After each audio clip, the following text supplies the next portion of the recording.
Papež Frančišek je 2. novembra molil na grobovih svojih predhodnikov, 3. pa je daroval mašo za škofe in kardinale, ki so umrli v lanskem letu.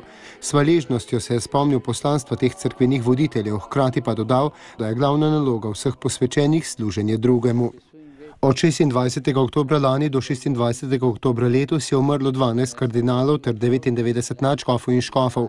Papež je spomin in molitev zanje izkoristil tudi zato, da duhovnike povabi k obnovi tega, kar je bilo poslanstvo preminulih, to je biti ponižni služabniki. Tisti, ki služi in se daruje, je v očeh tega sveta zguba, a papež poudarja, da dejansko prav tisti, ki dajajo svoje življenje in se predajajo Kristusovi ljubezni, premagajo smrt in dajajo življenje svetu. Nella Pasqua di Gesù vediamo insieme la morte e il rimedio alla morte.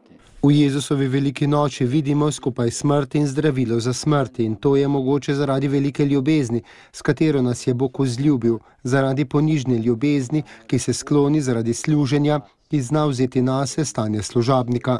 Jezus tako ni samo odstranil zla, ampak ga je spremenil v dobro, ni spremenil stvari z besedami, ampak z dejanji, je navidezno, ampak v bistvu, ne površinstvo, ampak v korenini, iz križa je naredil most v življenje, je izpostavil sveti oče. Kot je dodal, lahko z njim zmagamo tudi mi, če le izberemo ponižno ljubezen, ki služi, ki ostaja zmagoslavna za večnost. To je ljubezen, ki ne vpije in se ne uveljavlja, ampak zna čakati z zaupanjem in potrpežljivostjo, kajti dobro je čakati v tišini na Gospodovo rešitev, je poudaril papež Frančišek.